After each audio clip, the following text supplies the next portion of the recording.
Okay, good afternoon, guys, and welcome back to another episode of Nick's Veggie Patch. Well, since the upload of the last video, a lot of things have been happening down here on Nick's Veggie Patch. So I built a brand new raised planter, which I'll show you in a moment. I think that was on the last video, but I'm not 100% sure. My broad beans and peas are doing extremely well and they're ready to go out. So they will probably go out this weekend into my prepared raised bed. I'm also going to build another raised planter, which is going in the greenhouse.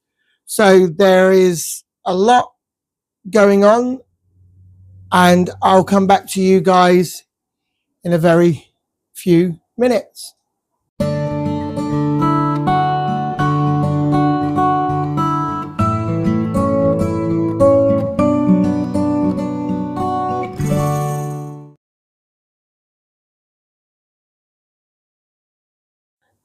Okay, so today, as I said, there's a lot going to be going on at Nick's Veggie Patch.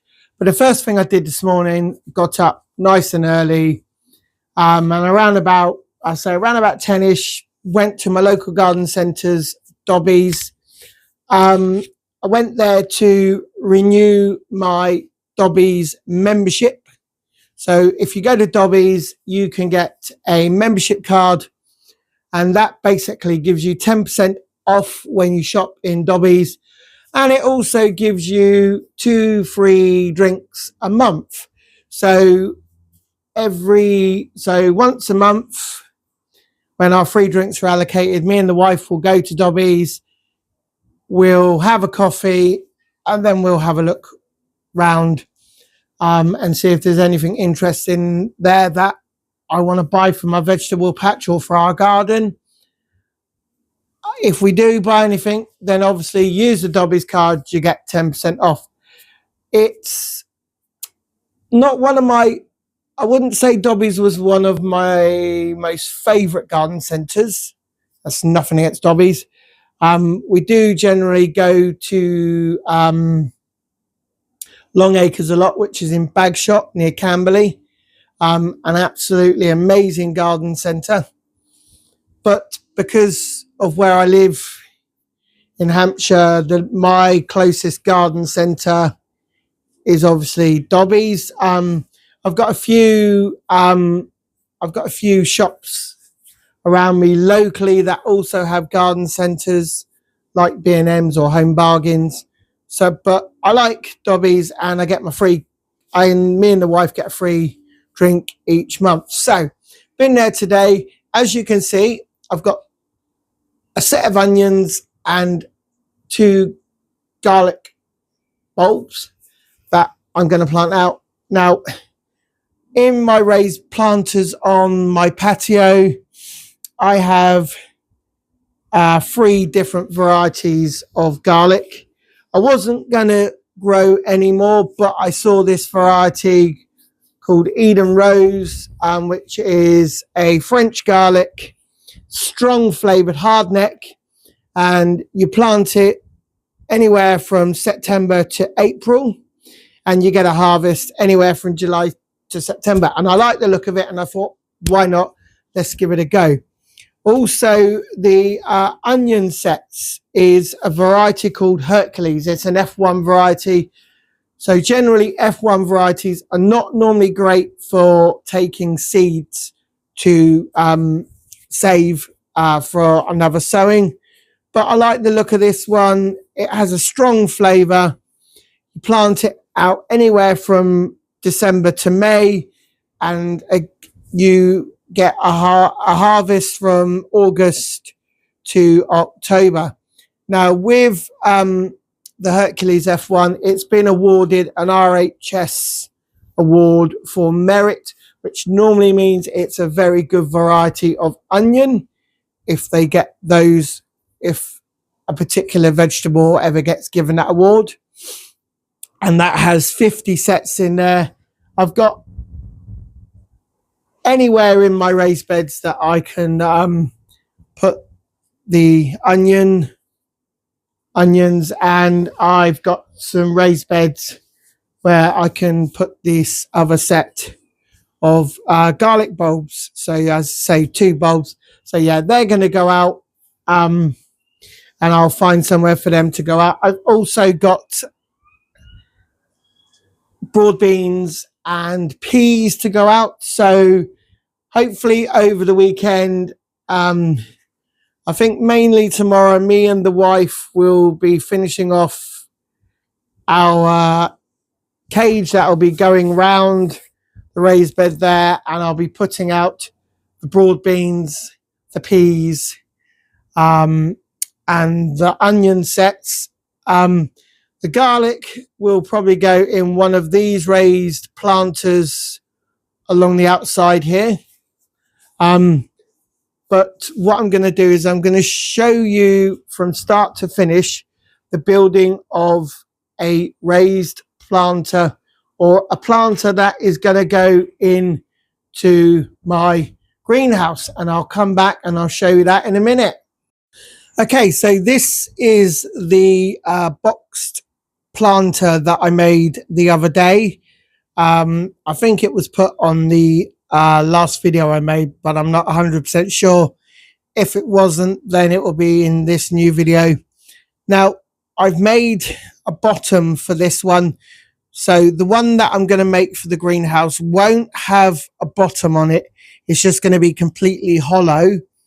And what I'll do is I'll put black weed cloche down in the greenhouse, and it will sit on top of that. I'll dump compost in it, give it some really good sort of kind of compost manure, and then basically what I'll do is I'm going to I'm going to sow some melons, and I'm going to try growing melons in the greenhouse. Now this box planter, same with the other one, has been made out of pallets. So as you know, I like to reclaim anything. I make stuff out of anything I can grab my hands on. And this box planter, the same as the one that will go in the greenhouse, has been made out of a pallet. Now, you're probably wondering kind of what sort of pallet have I used? Well, the only pallet that you should be using if you're going to make something out of it is a pallet with this symbol on, which is classed as a heat treated pallet, and it's got like a grain of corn symbol on it. It's an IPPC. I'm not exactly sure what that stands for, but I do know that this pallet has been heat treated. So the wood on there has been heat treated. Unlike a pallet, if you find a pallet or come across a pallet with a symbol on it that says MB, that has been chemically treated. Chemically treated, and those are the types of pallets that you shouldn't use.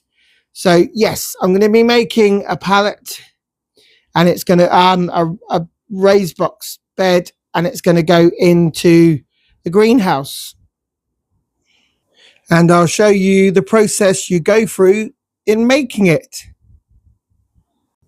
Okay, so I'm going to get on and build the first part of the raised bed. So I've got my 4 posts down here that the long strips of wood will attach to, and I'm just going to get 4 or 5 pieces, hammer them into place. The original nails that I used last time, I've only got 3 left, but I brought an assortment of nails which are just here.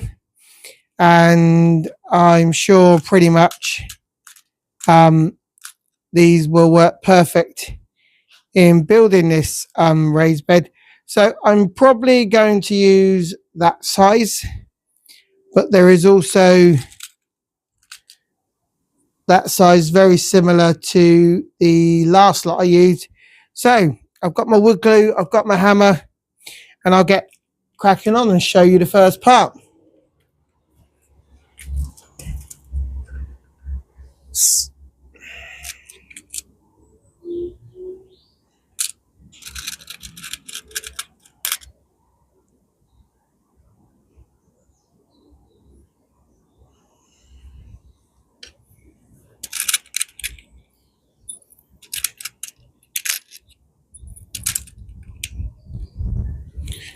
Okay, so using the assortment of nails, obviously, that I've got, there isn't many in that box, but that's okay. I can make do with them for now until I can get out and get some more. So it is basically a question of lining your boards up, putting the two pieces of wood either side, and this is going to make the first part of the raised bed. So going to use the wood glue, and I will glue down the first section, and then I will nail them in. So eventually what you'll end up with are three.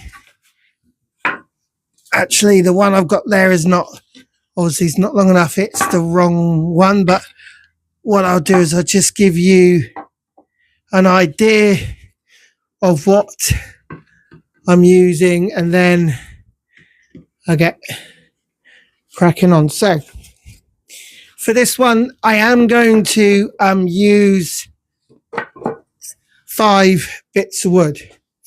So essentially, it'll look like that when they're glued and joined together. So that'll be one side. Then I will make the other side, and then I will do the two sides. That will then join them all together. So I'm going to get these joined together, and I'll show you what the end result looks like. As I say, I've got to space them out a little bit more because that plank of wood I used was a small one. So I'll come back to you in a minute. Okay, so I've got the two sides done now, the two long sides. They've been glued and nailed, and I've done 5 boards. So this one slightly higher than, I think it'll be slightly higher than my other one, because the other one was only four slats. So I've got that up to that stage now. So the next stage will be to join the sides together. I'm hoping I've got enough wood left. So I've got 6 small pieces on the bottom. What I might have to do is measure the rest of that up there and cut those down to size as well, so I've got the correct amount. But yeah, I'm up to that stage. I'm going to do the other stage, and then I'll come back to you and I will show you the finished article. But as I say, we're up to that stage now. It's just the other little stage of joining all the 4 sides together. There won't be a bottom to this one like the one there. This is just going to sit in the greenhouse on some blackweed cloche. I'll fill it with compost. So finish off the other bit, and I'll come back to you guys in a minute.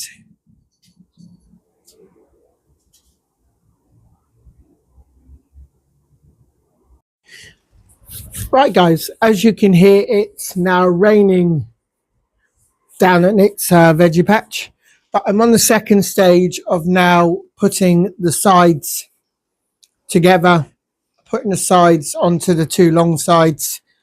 It looks like I may need to cut some more pieces of wood to do the other side, because I've got enough for one side but not enough for the other.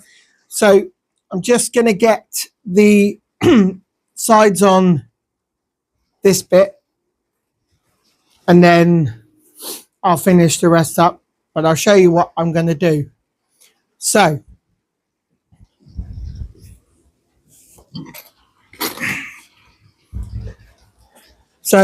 I've got my wood glue here, got my nails, got my hammer, and I'm just going to put some wood glue just on here, on this side, and then on this side here, and then I'm just going to nail it down with some nails. So get one side in place first. Make sure they're all lined up, because you don't want it obviously being wonky.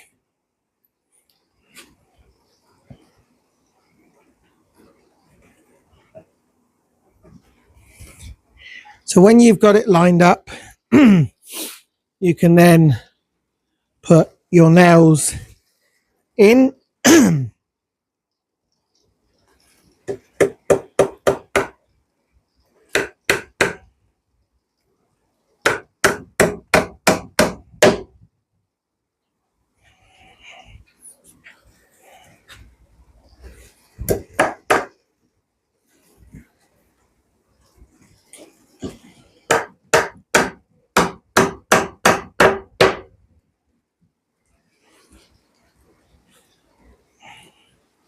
Now just need to get the nails in this side just to hold it in place.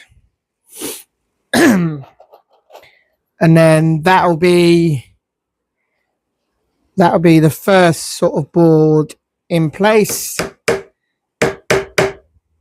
and then I can get the rest in as well.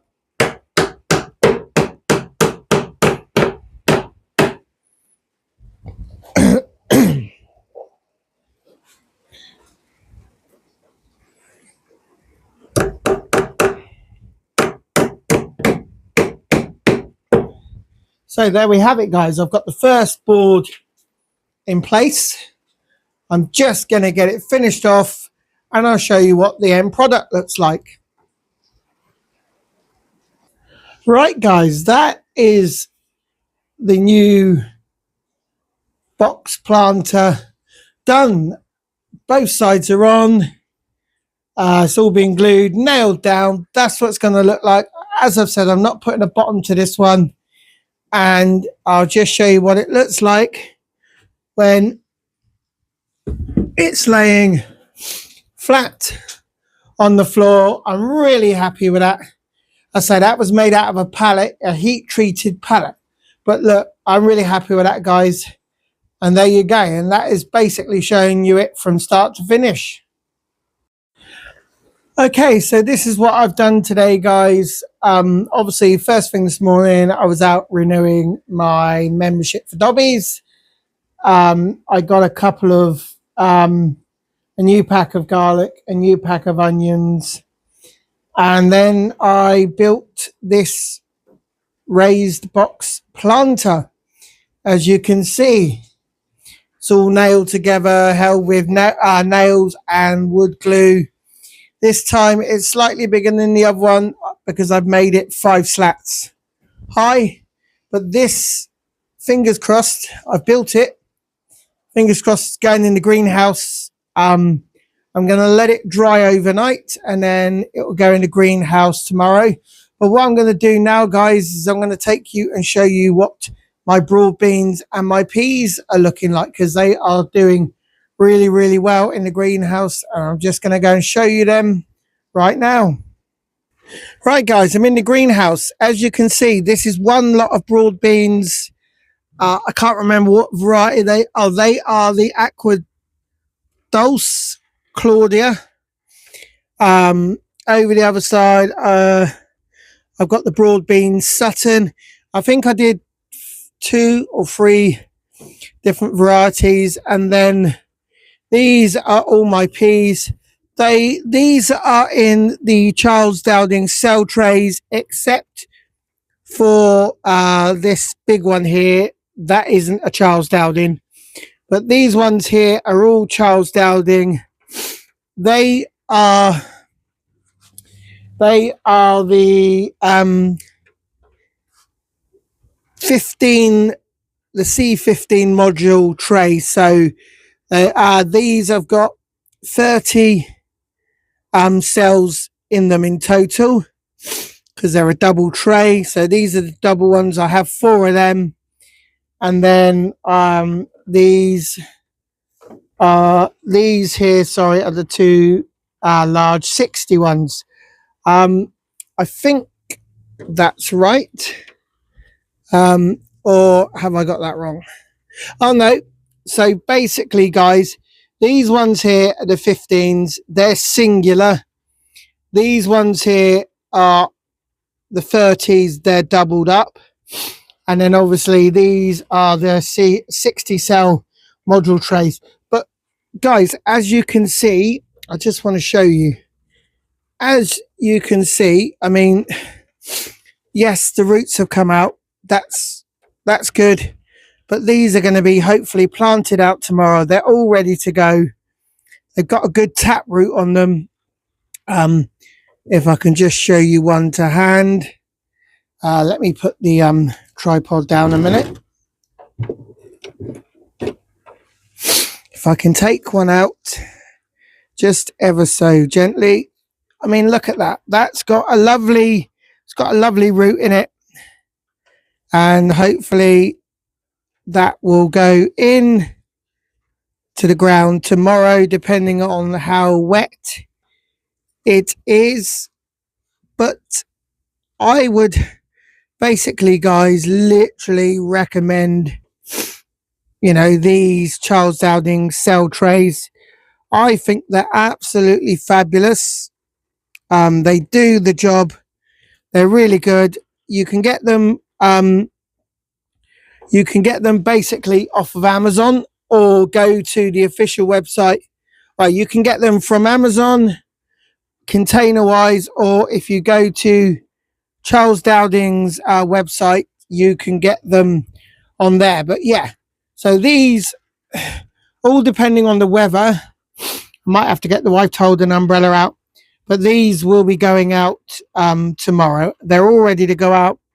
All the seeds I've sown, I think, have literally germinated. I don't think I've had not one single seed that hasn't germinated. But yeah, if you ever invest in a tray, guys, invest in the Charles Dowding trays. They're absolutely phenomenal.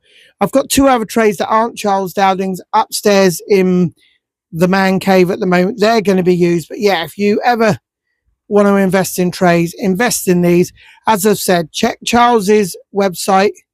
It's www.charlesdowding.co.uk. Check them out, guys. They're absolutely brilliant.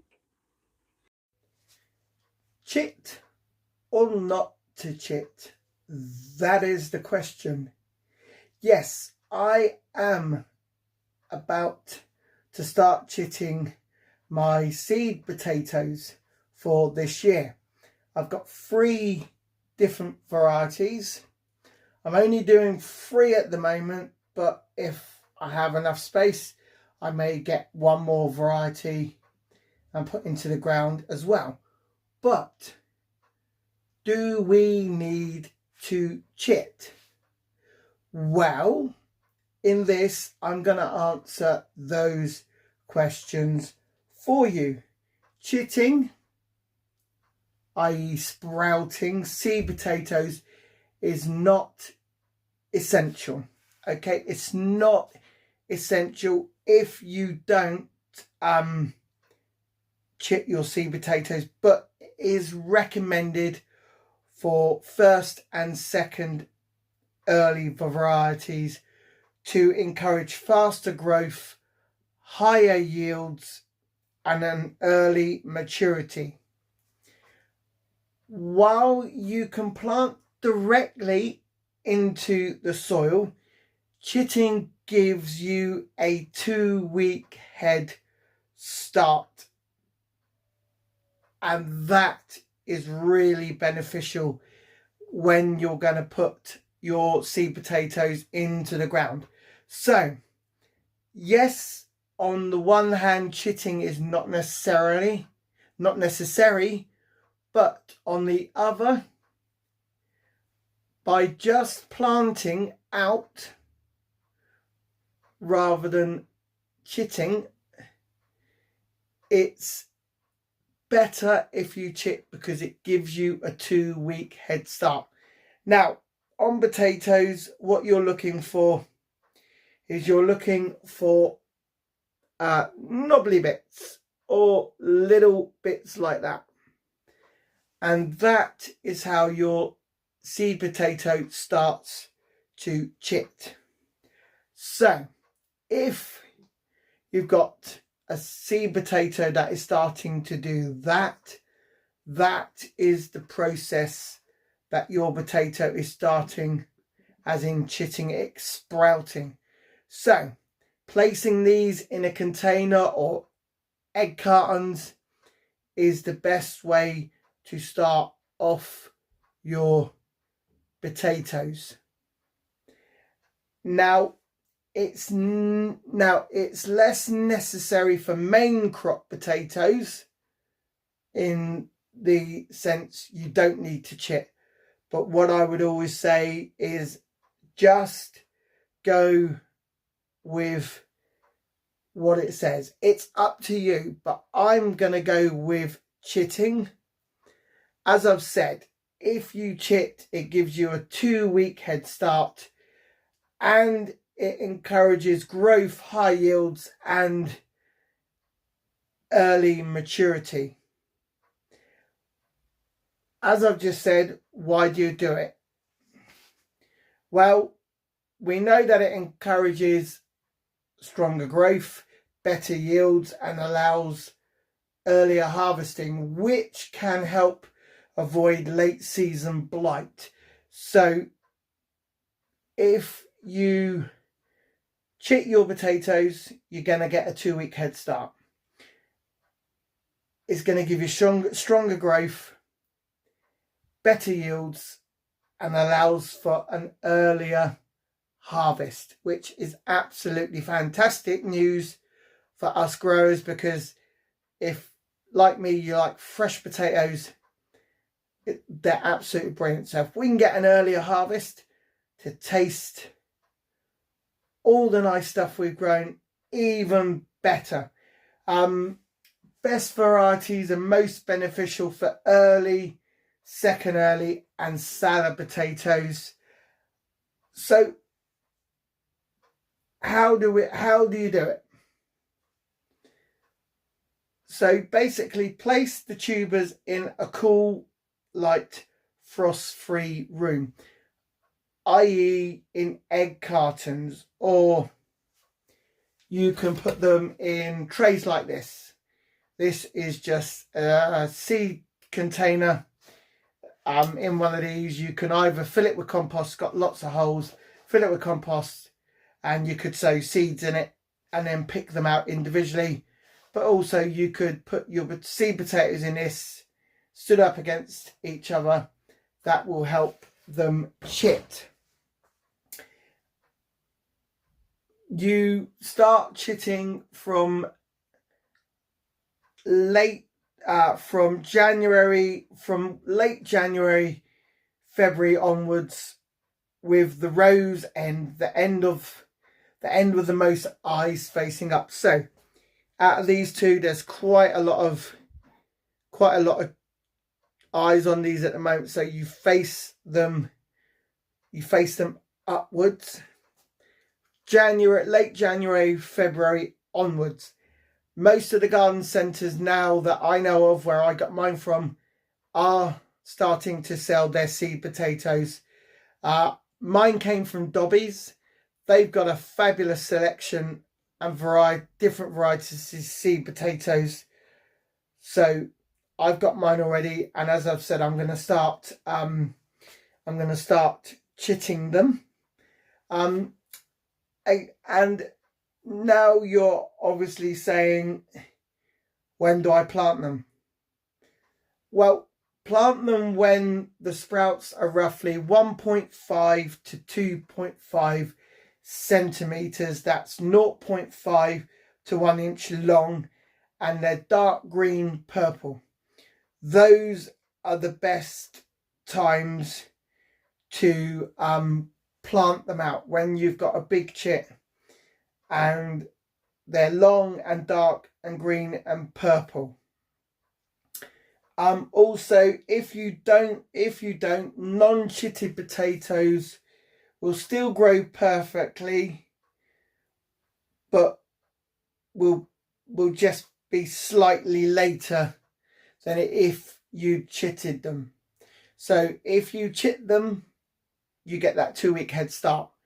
If you don't, they'll still grow perfectly, but there'll be a slightly later harvest. So I'm gonna get mine out, gonna put them into the 3 seed trays that I've got ready. And what I've done, I'll just turn the camera around. What I've done, I'm going to chit them in my house, and I've brought one of my greenhouse racking into the house temporarily because I've got other stuff soon that I'm going to be sowing, and I'm going to put the things that I'm going to sow in here to get a head start onto the greenhouse racking. So I'm just going to turn you around and show you where it's going to go. So I've got the 3 black trays here, and these are going to take seed potatoes, and I'll also put a label with them so I know what ones are what. So I'll get these in the tray, I'll tell you what variety is in each tray, and then I will come back to you in a minute. Okay, so my seed potatoes are all in their trays. I've put a 4th one up there just in case I get one more variety. And I've basically got them labelled. Now, I've got a label maker, which is one of these.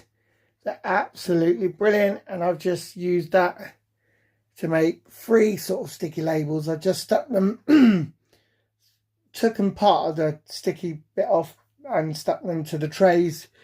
But as you can see, I've got my Pentland Javelin, my Estima, and my Mary's Bard.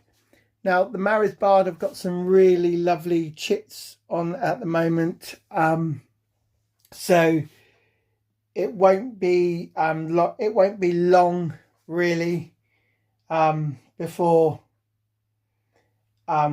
they kind of go out. So we're looking at, I'd say, end of February, March time to kind of put them out. But I'm giving them the best possible chance in giving me really good yields, you know, a really good crop. But yeah, there we go. So they're on my green racking, which I've taken out of the shed. It did have another shelf, but the poles were a bit rusty, so I took them off. But yeah, so I'm all ready to go, and I can't wait to get these potatoes or seed potatoes out and into the ground. They're going into my main raised bed this year that is made out into the shape of the letter E. They're not going into tubs this year, going into the main raised bed. and hopefully we'll see some fantastic crops and have a fantastic harvest with these 3. And there we go, guys. Right, guys, that's it for another episode of Nick's Veggie Patch. I hope everything you've seen on this latest video, you've kind of learnt something. If you feel I've given you some good advice, you know, maybe leave me a comment. But as always, guys, if you like this video, hit the thumbs up. If you haven't already subscribed, hit the subscribe button. And if you know people that are interested in this kind of video, they do their own gardening or they have their own allotment and they're just looking for tips and advice, or to have a look at, say, a different video because they follow people on YouTube, then yeah, get them to subscribe to me. I always leave some of my fellow YouTubers in my description box so you can look at. But as again, guys, thanks for watching, thanks for subscribing, and I'll see you again soon.